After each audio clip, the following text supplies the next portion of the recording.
Bonjour et bienvenue à tous pour cette nouvelle vidéo.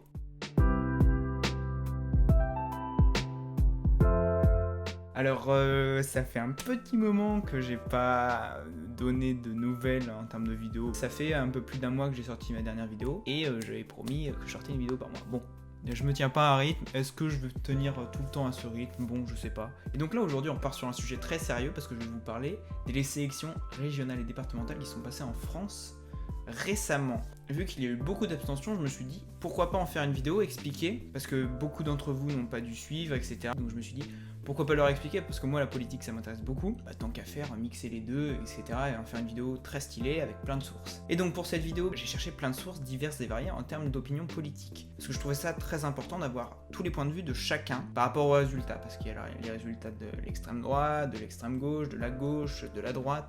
Donc c'est important je pense d'avoir des opinions variées sur chaque truc, pas forcément la droite qui analyse la droite, la gauche qui analyse la gauche, mais mixer un peu les deux. Donc je voulais vraiment apporter une certaine impartialité justement, dans ce que je vais vous proposer. Pas forcément apporter ce que je ressens, mais plutôt vraiment des faits, des factuels, et des analyses qui viennent d'autres personnes qui sont cataloguées droite, qui sont cataloguées gauche, mais pas mon opinion à moi. Même si bien évidemment, j'ai mon opinion sur tout cela.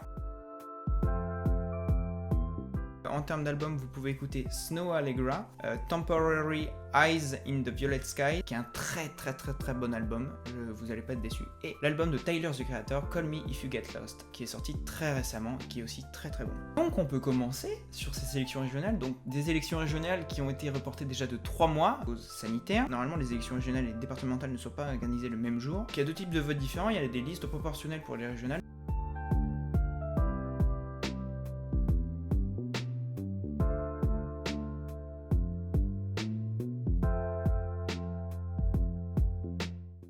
Quant pour les départementales, c'est un binôme.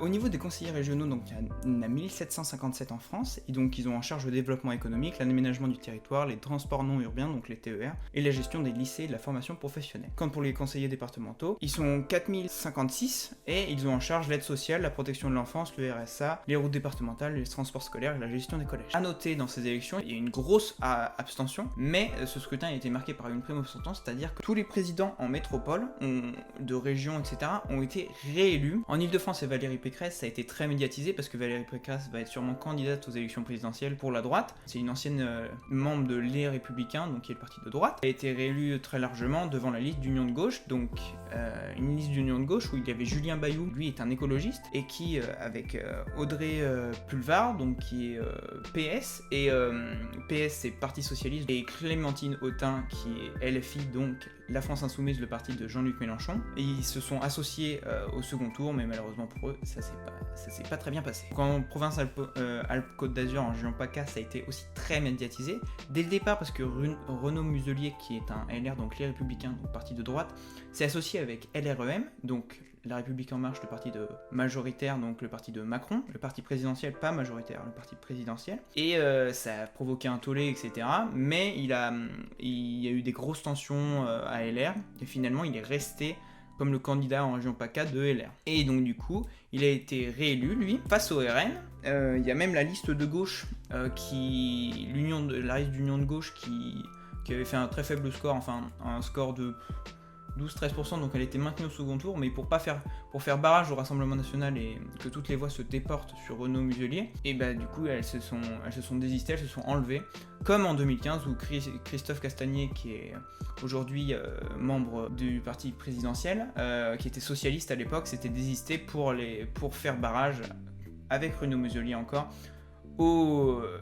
à la liste FN de Marion Maréchal Le Pen. En Hauts-de-France, c'est aussi Xavier Bertrand, ça a été très médiatisé parce que Xavier Bertrand est lui aussi un candidat, sûrement va être un candidat aux prochaines élections présidentielles pour la droite.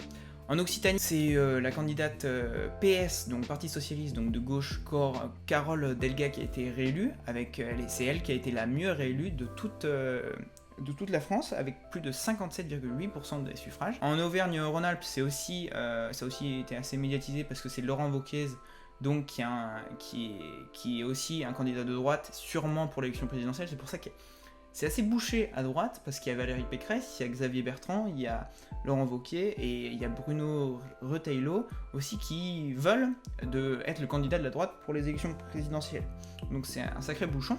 Donc la Réunion, c'est Huguette Bello, donc liste d'union de gauche, qui a été victorieuse face au président sortant Didier Robert, qui était de droite. Donc c'est la première région à basculer avec la Guyane. Donc la bascule, c'est-à-dire entre la gauche et la droite. Je vais vous citer des petits chiffres issus d'infographies du Figaro, très bonnes infographies d'ailleurs, journal de droite du coup. 2 Français sur 3, donc 66,7% n'ont pas voté dimanche. Jamais un scrutin n'a aussi peu mobilisé les électeurs sous la 5ème République, à l'exception du référendum instaurant le quinquennat en 2000. Donc là, on peut se poser les questions de l'indifférence pour la vie politique, du manque de communication de l'État, on verra, ça c'est un point très important, et contre-coup d'une situation sanitaire compliquée, ça aussi c'est un point important. Pour les élections départementales, donc un article du Monde, donc l'avance de la droite et du centre observée au premier tour, confirmée au second, donc sur 2028 cantons, la droite largement implantée dans 838 cantons, principalement au nord et à l'est de la France, donc droite qui a été élue dans plus de 40% des cantons. Donc la gauche a été victorieuse dans 725 cantons, fait bien évidemment des binômes divers gauche, des binômes du Parti Socialiste, des binômes d'Union de la Gauche, des binômes d'Union de la Gauche et des écologistes, des binômes du Parti Communiste, des binômes du Parti Radical de Gauche, des binômes écologistes. C'est ça le problème aussi de la gauche, comme à droite, c'est qu'il y a 10 500 partis, et que du coup, entre deux cantons, entre deux régions, c'est pas... Les ententes, elles sont pas pareilles. Donc la France Insoumise, donc qui est d'extrême gauche, peut s'allier avec le Parti Socialiste et les écologistes dans une région, donc comme en Ile-de-France, et dans une autre, non. Chacun fait sa liste de son côté. Donc c'est assez compliqué pour les électeurs de gauche de s'y retrouver. Par contre, pour le Rassemblement National, donc qui avait beaucoup misé sur ces élections pour s'implanter localement avant la présidentielle, c'est une déception, parce qu'il y a des élus dans seulement 13 cantons, alors qu'au second tour, ils avaient réussi à se maintenir dans 568 cantons. Le parti de Marine Le Pen ne conserve que 26 conseillers départementaux, et après une personne major en 2015, où elle avait réussi à avoir 62 conseillers départementaux. Donc c'est un échec. Il y a une grande stabilité, pas beaucoup de bascules au niveau départementaux, voilà. Au niveau départemental, donc la droite conserve la majorité dans 59 départements, et la gauche conserve 25 départements quant à elle. C'est une victoire plutôt cinglante de la droite. À gauche, il y a eu un échec de la reconquête, c'est un article encore de Mediapart. Elle consolide son ancrage territorial parce qu'elle n'a pas perdu beaucoup de départements, voilà, mais il n'y a pas eu beaucoup de pays qui sont... de départements qui sont revenus à la gauche. Il y a même des départements où soit 10% des départements de la gauche, elle est totalement effacée, c'est-à-dire qu'il n'y a pas de conseillers départementaux de gauche dans ces départements-là, ou dans d'autres, elle est même réduite à un seul canton, donc soit 2 élus, vu que c'est binominal. Donc voilà, il y a des gros échecs. Les Verts gagnent du terrain, donc les Verts c'est les écologistes, y compris à gauche. Ils ont remporté ni région ni département, mais il y a eu beaucoup plus d'élus locaux pour les Verts. D'ailleurs, le nombre de conseillers départementaux des Verts pourrait tripler par rapport à la mandature précédente. Le PCF a perdu son dernier département.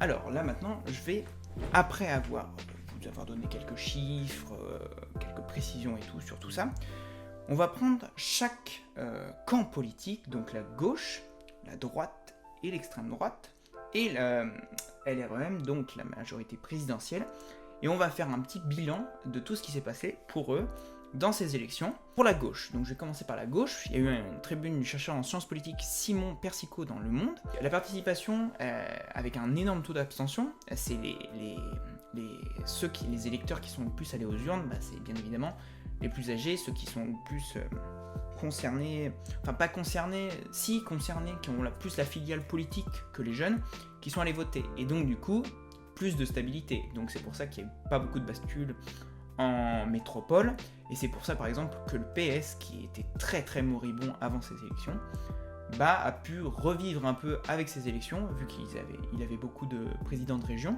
enfin pas mal de présidents de région, mais donc du coup il y a eu une grande stabilité. Pour le Simon Persicot, il paraîtrait toutefois hasardeux de considérer que ces élections marquent le retour du PS au premier plan de la vie politique française. Donc voilà, il y a eu une grande stabilité, mais c'est pas pour ça que le Parti Socialiste, qui était très très mal, va devenir d'un coup...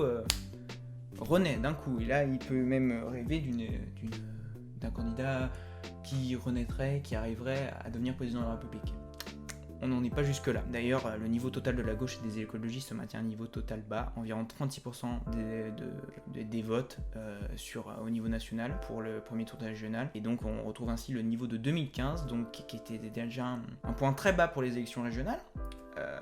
Parce qu'il y avait une volonté de sanction des électeurs du gouvernement socialiste qui était en place.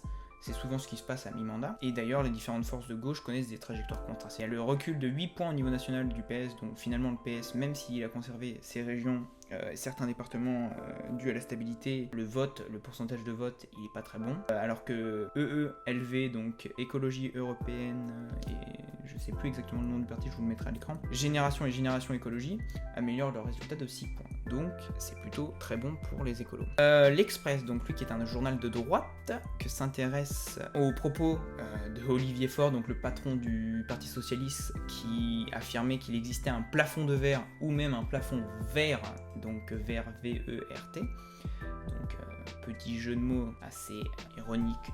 Quand le PS et les écologistes se rassemblent, et que les écologistes sont plus crédibles pour conduire ces rassemblements. Donc là, bien évidemment, il parle du rassemblement politique pour les présidentielles qu'il pourrait y avoir, que les électeurs demandent, les électeurs de gauche. Le patron écolo de Julien Bayou a lui jugé que l'écologie était la seule force en dynamique, et même David Cormand, qui est député européen et Europe Écologie Les Verts, donc c'est EELV. J'ai toujours défendu l'affirmation de l'écologie, c'est ça la force propulsive quand on n'est pas de droite au 21e siècle. Et quand on voit par exemple, là c'est ma petite touche personnelle, quand on voit par exemple au Canada qui fait 50 degrés, et quand on voit les inondations en Allemagne, en Belgique qui font plein de morts, même aux Pays-Bas, peut-être qu'il faudrait se dire que maintenant, c'est bien beau, mais il faudra peut-être ériger au premier plan l'écologie dans le débat public. Mais bon, la gauche préfère faire des batailles d'ego. C'est très bien, c'est très bien. On a beaucoup de temps en plus, c'est super. Donc le Nouvel Obs, qui est un journal de gauche, poursuit l'observation. L'Union de gauche s'annonce très compliqué pour 2022. Chacun tente de ramener par ses propos la couverture à soi, alors que ces résultats sont pas très bons pour le PS, même s'il a conservé des régions, que les écolos, ils n'ont pas eu de président, enfin voilà. Chacun tente de ramener la couverture à soi, alors que c'est pas très bon. L'espoir d'un bloc de gauche rassemblé derrière un seul candidat, ça amenuise au fil du temps. Faut pas trop espérer pour le 2022, c'est mon avis. 3 candidatures sur un espace Reddit, ça va droit dans le mur, comme le rappelle Antoine Bristiel, directeur de l'Observatoire de l'opinion à la Fondation Jean Jaurès. Donc l'Express, donc journal de droite, dans 6 régions, les listes principales de gauche ont fusionné, mais le bilan est fortement contrasté, donc là il va s'intéresser aux listes de gauche qui se sont unies pour voir à peu près ce qui s'est passé. Donc les présidents de gauche sortants, donc socialistes, ont profité de ces unions, ont augmenté les scores additionnés du premier tour, donc les présidents socialistes ont été réélus. Mais en Ile-de-France et en Pays de la Loire, là où les leaders écologistes se sont alliés avec les socialistes et surtout les insoumis, ils ont perdu des voix. Donc par exemple, on a en Ile-de-France Julien Bayou, donc qui a profité de l'union avec le PS et le LFI au second tour. L'addition des 3 au premier tour, ça valait 34,27%, et finalement au second tour, ils ont fait 33,68% tous ensemble. Donc voilà. En fait, il n'y a pas eu de dynamique derrière ces unions-là, il n'y a pas eu un espoir. Voilà. Mediapart, donc, qui est un journal de gauche, donc qui va s'intéresser à la gauche. Yannick Jadot, qui fait partie des écologistes, on a une petite frustration de ne pas avoir une région, mais on progresse, on sent que dans les territoires, on va avoir beaucoup d'élus dans les départements, on est en train de construire un chemin. Ce qui est vrai, car en dépit de leur score décevant, il y a une évolution de faux qui s'opère à bas bruit pour les écologistes, donc il y a eu le succès aux européennes, etc. Cette élection a été scrutée pour eux, parce qu'ils ont de plus en plus d'ambition. Ils sont arrivés en tête à gauche dans les régions où le PS n'était pas sortant, donc dans les régions où il n'y avait pas une prime aux sortants. Donc ce qui est intéressant, et c'est la seule force politique qui a augmenté et même doublé son score national depuis 2015. Donc il y a vraiment une vraie évolution du côté des écolos. Le tableau global par contre est très sombre pour le PS, malgré ses succès dans les bastions, avec une dégringolade de 7 points au premier tour au niveau national par rapport à 2015. Au niveau du RN, donc le Rassemblement National Extrême Droite, le bilan est décevant, donc qui espérait conquérir une à plusieurs régions. C'est un objectif donné de Marine Le Pen, s'ancrer localement avant la présidentielle, qui est l'énorme objectif de Marine Le Pen. Mais avec seulement de 19% des voix, elle a même subi une chute de près de 9 points par rapport à 2015. Donc c'est un échec vraiment. Elle était en tête seulement dans une région, alors qu'elle était en tête dans 6 régions. La région PACA avec Mariani. Le Monde, avec la tribune du chercheur en sciences politiques Florent Gonou, constate une disparition de la surmobilisation. Donc l'électorat du FN était connu, du RN et du FN, donc avant, était connu pour se surmobiliser, vraiment être à fond derrière son parti. Mais là, il y a une certaine impuissance à gagner des élections à 2 tours du RN qui est constatée. Et même, par exemple, en PACA, où le RN est très bien installé, parce qu'il était en tête au premier tour, et ça a été très très serré quand même, entre 57% pour Renaud Muselier et 43% pour Mariani au second tour. Donc. Mais il y a quand même une baisse parce que Marion Maréchal Le Pen, au second tour contre Renaud Muselier, elle avait fait 45%. Et là, c'est 43%. Donc, elle est présente par contre dans la totalité des régions métropolitaines comme en 2015, mais elles ont perdu 9,2 points, donc comme on l'a dit tout à l'heure, passant de 28,4% à 19,2% au niveau des votes nationaux. C'est le plus fort recul en termes de dynamique pour le RN depuis toujours. Cependant, le RN reste à un niveau très élevé, bien plus que ses performances aux élections régionales avant l'arrivée à la tête du parti de Marine Le Pen. Même si là, c'est un échec, le RN reste ancré en France. Est-ce que tient à souligner Le Monde? Le RN cherche des réponses à cet échec-là, parce qu'il avait l'air plein de bourre. Tous les débats qu'il y avait sur le séparatisme, sur l'islamo-gauchisme, etc., c'était vraiment ses sujets de prédilection. Il vampirisait le débat, le RN, avec ces sujets de gauche, de droite, etc. Même les policiers, les violences policières, etc. Tout était vampirisé par le RN. Pourquoi ils se sont autant ratés? Certes, il y a eu l'abstention, ça a été les responsables du parti qui l'ont mis en avant. Au lendemain du premier tour, un sondage IFOP indiquait que 73% des électeurs de Marine Le Pen à la présidentielle de 2017 étaient abstenus. Donc c'est vrai que l'abstention de Marine Le Pen pour des électeurs de Marine Le Pen a pu avoir un impact. Mais il y a une deuxième ligne qui est le fait de la stratégie de dédiabolisation de Marine Le Pen, donc de devenir plus fréquentable dans le domaine politique, qui a pu la désavantager parce que du coup les électeurs qui veulent une ligne beaucoup plus radicale, et bien finalement ils s'en détournent du RN parce que c'est plus assez radical. Ils sont ancrés dans le paysage politique français. C'est plus un parti... le parti, quoi. C'est plus le parti qui dénonce, qui ci, qui ça. En fait, c'est un parti qui est dans le paysage politique français. Ça peut déranger parce que les électeurs du RN, qui sont plus extrêmes, ils ont une certaine volonté de changer changer le paysage politique. Et quand on voit une personne qui s'ancre dans le personnage politique comme Marine Le Pen, qui devient de moins en moins extrémiste pour peut-être amener plus d'électeurs, mais du coup ça en enlève d'autres, ça c'est une stratégie, c'est à double tranchant, quoi. Donc on verra ce que ça donne aux élections présidentielles l'année prochaine. L'Express, donc journal de droite, quant à lui, note que Marine Le Pen met en cause des sortants qui, à l'aide d'alliances contre nature, ont tout fait pour nous empêcher de montrer que nous étions capables de gérer une grande collectivité. Mais cependant, pas question de remettre en cause la ligne dictée par Marine Le Pen et son équipe dirigeante. L'eurodéputé et conseiller de Marine Le Pen, Philippe Ollivier, on ne changera pas notre ligne, on ne fera pas du Zemmour devenir putrage pour essayer de se faire rematrier. Si en 2022 on est battu, ce sera avec cette même ligne. Mediapart, donc journal de gauche, on le rappelle, souligne qu'un échec du RN, les remontrances lancées face aux abstentionnistes le soir du premier tour par Marine Le Pen, qui avait été très très virulente envers ses électeurs qui s'étaient abstenus. Elle avait demandé un soulèvement du vote démocratique, elle voulait un gros réseau d'élus locaux, et donc c'est un échec pour elle, après des élections municipales qui avaient aussi été décevantes, et aussi un échec au niveau local, d'ancrage local pour le RN, qu'elle avait donné comme objectif de se construire un réseau d'élus locaux, que c'était la première marche vers les élections présidentielles. Donc c'est un échec pour elle, quoi qu'il arrive. Donc valeur actuelle, là c'est la tribune de Florian Philippot, donc ancien second de Marine Le Pen, qui après 2017 il me semble a créé un autre parti parce que justement la stratégie de normalisation ou de diabolisation a échoué et que ça ne lui convenait pas. Il a créé un parti qui s'appelle Les Patriotes, donc beaucoup plus virulent, radical, qui a repris en fait l'ancien terreau du RN assez extrême. Il note, lui, personnellement, donc bien évidemment c'est un avis assez marqué politiquement, bien évidemment. Pour lui, la baisse du RN, donc la dynamique politique négative, elle remonte au premier scrutin ayant suivi l'élection d'Emmanuel Macron en 2018. Près de 4 millions de voix en moins, perte de la moitié des cantons, près d'un tiers des conseillers régionaux, il note tout ce qui s'est passé. Pour lui, il y a une démobilisation des électeurs. Donc contrairement à la période 2012-2017 où c'était très très fort la mobilisation des électeurs, pour lui il y a une perte de l'esprit de victoire de leur camp, parce qu'il y a eu des résultats catastrophiques, et même il y a eu des défaites, comme 2017, il y a eu plein de défaites en fait. Il y a une seconde raison pour lui qui est plus ancienne, et donc c'est ça aussi qui a fait qu'il a créé un nouveau parti, c'est pour lui, par exemple dans l'entourage de Marine Le Pen, c'est la perte idéologique des repères du parti, par exemple l'hésitation sur l'euro, le discours économique qui est calé sur celui de la droite classique, souci de ne pas heurter l'électorat en traitant de manière radicale les problèmes de souveraineté de la France, donc la perte d'identité française, l'islamo-gauchisme, etc. Donc tous ces sujets-là, très connotés extrême droite. Donc pour lui, il y a une perte de clarté et d'attractivité. Il était parti en 2017, à l'été 2017. Pour lui, le RN s'engageait sur la voie de la normalisation. normalisation à ne pas confondre avec dédiabolisation, parce que pour lui la dédiabolisation, elle était nécessaire par rapport aux anciens proches de Jean-Marie Le Pen, qui était assez problématique pour l'image du parti. Donc pour lui c'était normal. Mais là où il y a un problème, c'est dans la normalisation du débat. De la stratégie du RN, c'est par exemple de caler son programme, son idéologie sur le reste de la classe politique, et pour lui le RN est devenu un parti européiste et covidiste. Parce que Philippot s'est aussi bien fait remarquer pour son discours assez, bon là je vais donner un peu mon avis personnel, catastrophique pendant la crise du virus, ah bah les masques, ah bah la dictature sanitaire, tatati, tatata.